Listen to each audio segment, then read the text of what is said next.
지금 우리는 예배하고 있습니다. 예배는 누군가를 경배하는 의식입니다. 누구를 예배하느냐, 어떻게 예배하느냐, 이게 우리에게 중요합니다. 어떻게 예배하느냐 하는 것은 누구를 예배하느냐에 따라 달라집니다. 예배에서 중요한 것은 누구를 예배하느냐가 더 중요하고, 거기에 따라서 어떻게 예배하느냐가 달라집니다. 이 순서는 바꿀 수 없어요. 예배를 누구에게 하느냐에 따라서 예배에 어떻게 하느냐, 태도까지 달라져야 합니다. 만일에 누구를 예배하느냐 하는 거하고 어떻게 예배하느냐, 이거 순서가 바뀌면 이거는 예배가 아닙니다. 예배의 핵심은 예배를 드리는 대상입니다. 예배자가 아니고 예배 드리는 대상입니다. 예배를 해야 하기 때문에 예배하는 거예요. 예배하고 싶어서 예배하는 게 아니고요. 예배해야 할 대상이 있기에 해서 예배해야 하는 겁니다. 예배를 해도 되고 안 해도 되고, 혹은 이렇게 해도 되고 저렇게 해도 되고, 이게 아닌 거예요. 만일 예배하는 대상이 누구냐, 이 문제를 그냥 덮어버리고 우리가 예배하고 싶은 대로 예배하면 이거는 예배라고 할 수 없고요. 이거는 그냥 우리의 놀이 혹은 즐겁게 놀면 축제입니다. 축제는 예배하는 대상이 중심이 아니고 노는 그 사람이 주체가 되죠. 그래서 놀고 싶은 대로 놀죠. 만일 예배하는데 예배하는 대상을 놓아주고 우리가 알아서 예배하면 그건 예배가 아니죠. 근데 이후 특히나 20세기 후반, 21세기 지금 와가지고 예배하는 사람들이 이 점을 가벼이 여깁니다. 그 결과 예배가 예배하는 대상, 그분을 예배하는 게 아니고 우리가 예배하고 싶은 대로 예배를 즐기고 있습니다.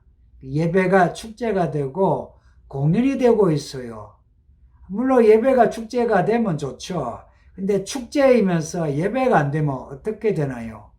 그러면은 그 축제와 놀이는 아무것도 아닌 게 되고요. 또 악한 일이 됩니다. 왜냐하면은 예배를 드려야 하는 대상이 있는데 놔주고 우리가 알아서 우리를 즐기면 예배하는 그분이 우리를 어떻게 보겠습니까? 괘씸하지 않겠습니까?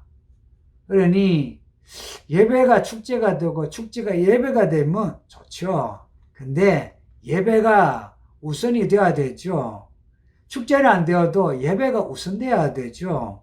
근데 예배가 축제가 되려면 예배자가 참 하나님을 기뻐하고 하나님도 예배자를 기뻐해야 되죠. 제가 예배 대상자를 그냥 말씀드렸네요. 다 아시는 것처럼 우리의 예배는 하나님을 예배하는 겁니다. 보좌에 앉으신 하나님이고요. 그리고 그 보좌에 같이 계신 어린 양을 예배합니다. 우리의 예배자는 확실합니다. 다른 종교의 예배 대상은 확실하지 않아요. 근데 우리는 확실합니다. 보좌에 앉으신 아버지 하나님께, 그리고 어린 양 예수님께 예배합니다. 오늘 이 요한계시록 5장은 어린 양에 대한 말씀이에요. 4장은 보좌에 앉으신 하나님에 대한 말씀이고 5장은 어린 양을 예배하는 말씀입니다. 어린 양, 이 요한이 어린 양을 보니 죽임을 당하신 어린 양입니다. 이 표현이 좀 섬뜩하지 않습니까? 죽임을 당한. 왜 그렇게 표현할까요? 그 어린 양이 아직도 죽임을 당한 흔적이 있는 거예요. 요 손바닥에 못자국 있고 발에 이게 발에도 못자국이 있고요. 머리에는 가시면류가 흔적이 있고 배에는 창에 찔려 흔적이 그대로 있는 거예요. 그대로 있으면서 살아계십니다. 할렐루야.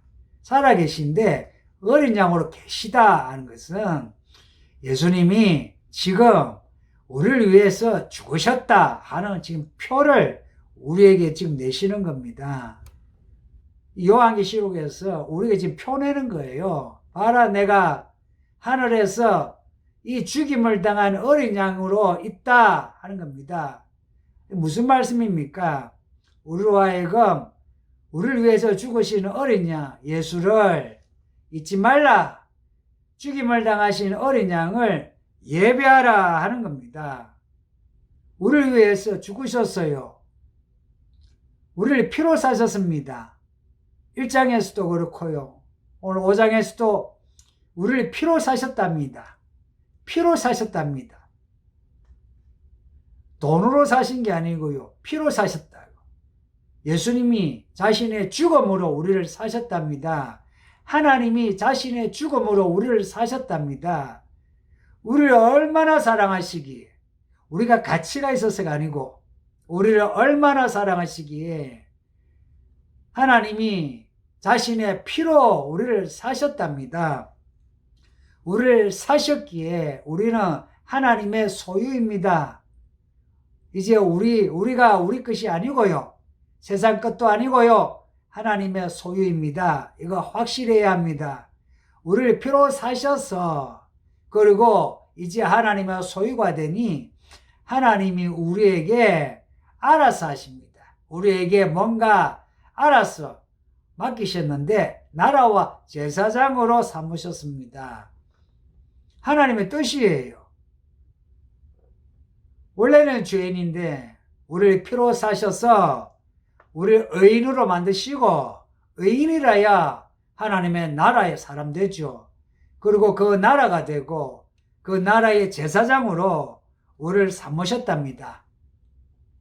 하나님의 나라와 제사장이 된 사람이 뭘 하겠습니까? 하나님께 예배하는 거죠. 그것도 피로 사신 어린 양을 예배하는 거죠. 그래서 우리의 예배에는 죽임을 당하신 어린 양이 중심입니다. 기도와 찬양, 설교에서 죽임을 당한 예수님이 있습니다.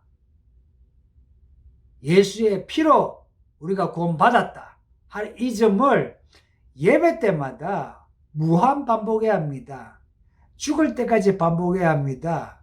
만약 이것이 지겹다, 아이고 듣기 싫다 하면 믿음이 이상해진 거예요. 정상적인 믿음은 매일 예수님의 피를 찬양합니다. 예수님의 피를 찬양한다고요. 예수님이 우리를 위해 죽으셨다 하고 그 죽음을 기념하고 찬양하는 겁니다. 아직 어린 양이세요. 죽임을 당한 어린 양이세요. 어린 양의 죽음, 이것이 예배의 핵심입니다. 모든 기도와 찬양, 설교에서 그렇게 되어야 한다. 제가 반복해서 말씀드립니다. 본문에 나오는 찬양도 그래요. 본문에 세 부류의 찬양이 나오죠. 네 생물과 24장로의 찬양과 그리고 무천사들, 천천만만이랍니다. 셀 수 없을 때에 천천만만이라 그래요. 셀 수 없는 천사들이 어린 양을 찬양합니다. 그리고 하늘 위에와 땅 위에, 땅 아래, 바다에 야가 모든 피조물이 또 어린 양을 찬양합니다. 하늘 위에, 땅 아래, 땅 위에 모든 피조물, 모든 천사가 어린 양을 찬양하니 우리도 어린 양을 찬양해야 합니다. 성도님들, 우리의 모든 예배는 어린 양 예수를 찬양하는 데 있습니다. 그 죽임을 당하신 어린 양, 그 죽음을 반드시 기억하고 그 죽음에 감사하고 찬양하고 그 죽음의 의미를 되새겨서 우리가 어떻게 살아야 하는가, 이걸 알아내야 합니다. 이 세 부류의 찬송을 잊지 마세요. 그리고 앞에 4장의 찬양도 잊지 마세요. 그 찬양을 한번 읽으시고 묵상해 보세요. 그리고 그 내용을 가지고 한번 소리내서 노래를 불러보세요. 어떤 곡조를 붙이든 간에 한번 불러보세요. 아마 속에서부터 나오는 그런 곡조가 있을 거예요. 우리가 예배 때 불러야 하는 찬송도 그런 찬송이어야 해요. 어린 양을 찬양하면서, 그리고 그 찬양의 내용에 맞는 곡조로 불러야 해요. 우리 예수님이 뭐 힘이 없어서 죽임을 당했겠습니까? 아니죠. 날 위해서, 우리를 위해서 죽으셨어요. 이 점이 중요합니다. 힘이, 만왕의 왕으로서 힘이 짱이신데, 근데 예수님이 힘없이 죽임을 당하셨다. 우리를 위하여. 이 예수를 우리가 믿는다면 우리가 모두 힘을 다하여 예수를 찬양해야 되지 않겠습니까? 논리가 그렇지 않습니까?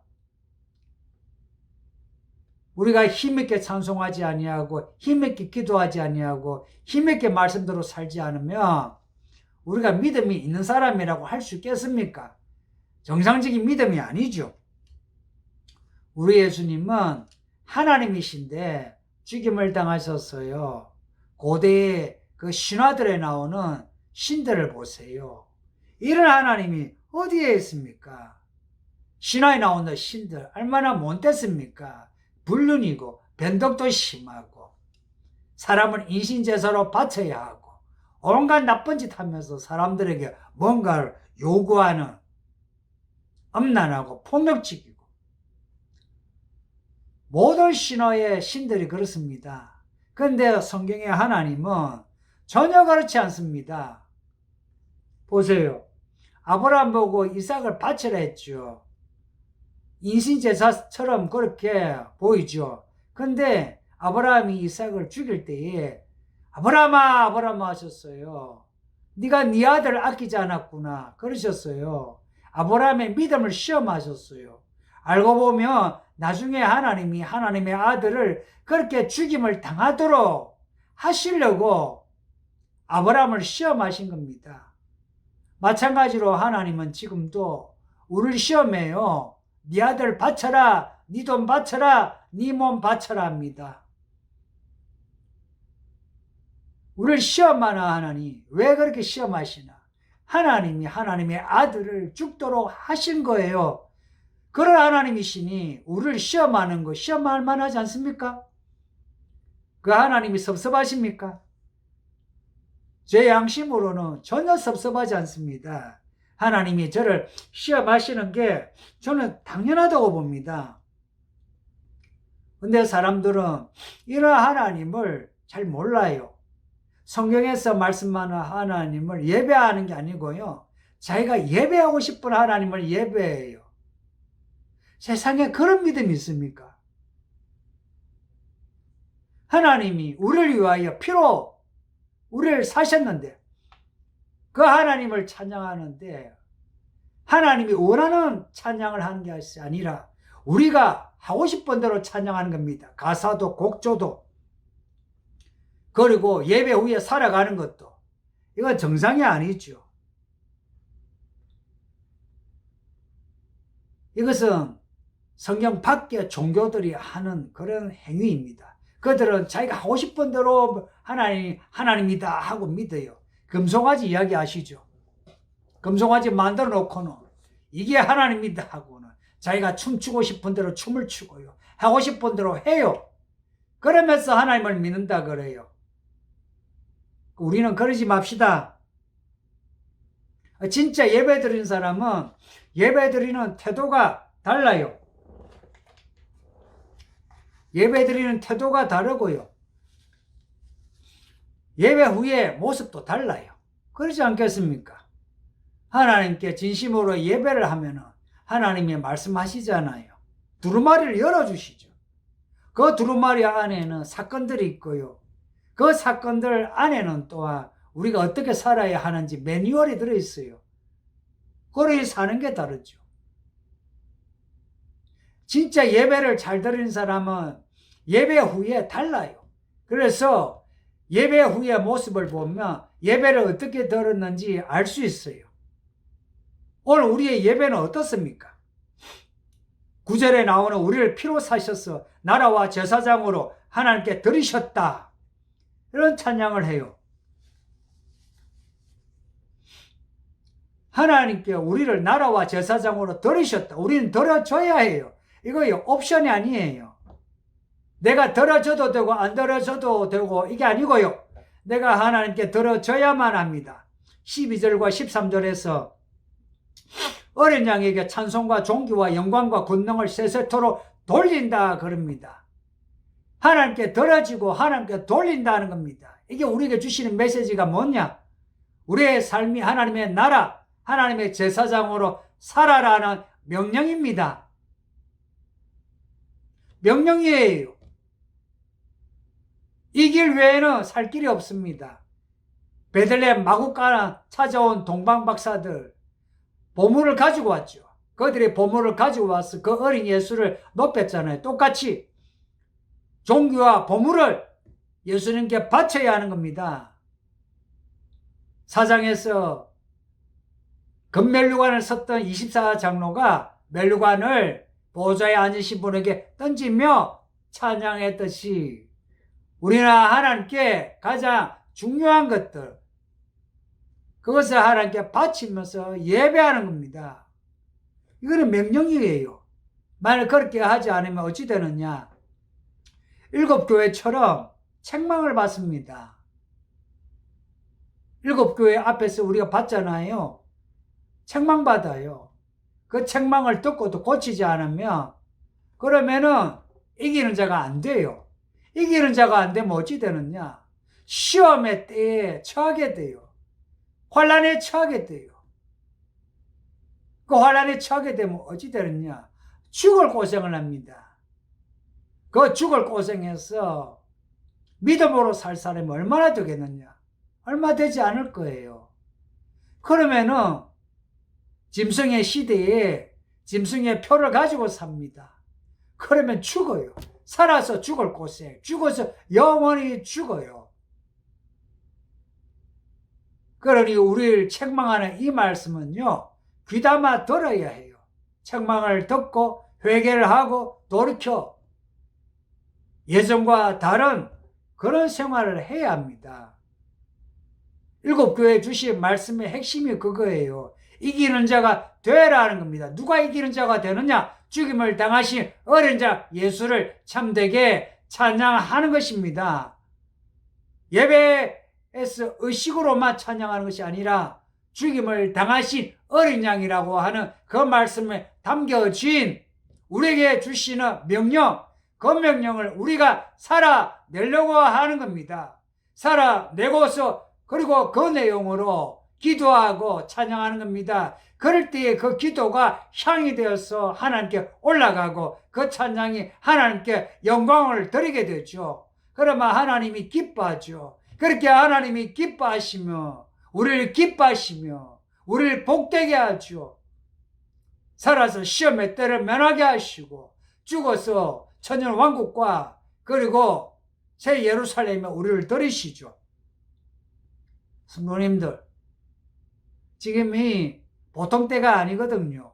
예수님이 언제 오실지는 몰라도 오십니다. 오시니까 오실 때 준비합시다. 기름을 든 처녀처럼 준비하는 겁니다. 어떻게 준비해야 되느냐? 어린 양 예수를 따라가는 겁니다.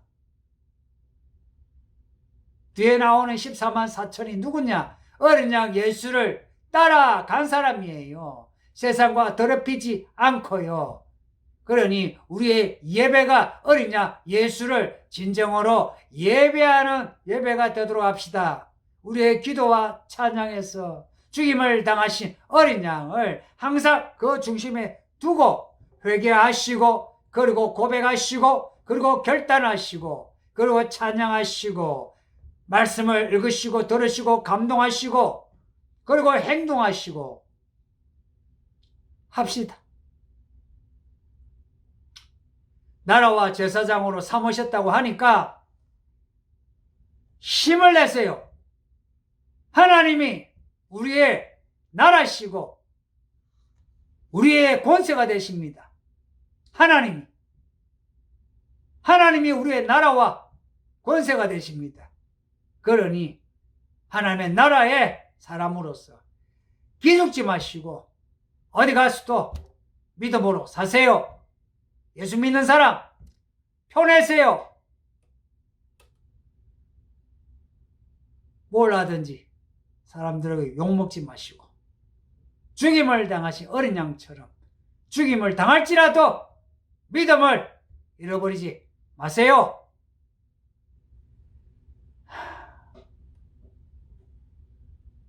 말씀을 생각하면서 우리 함께 기도합시다. 다 같이 기도합시다. 다 같이 동성으로 기도합니다.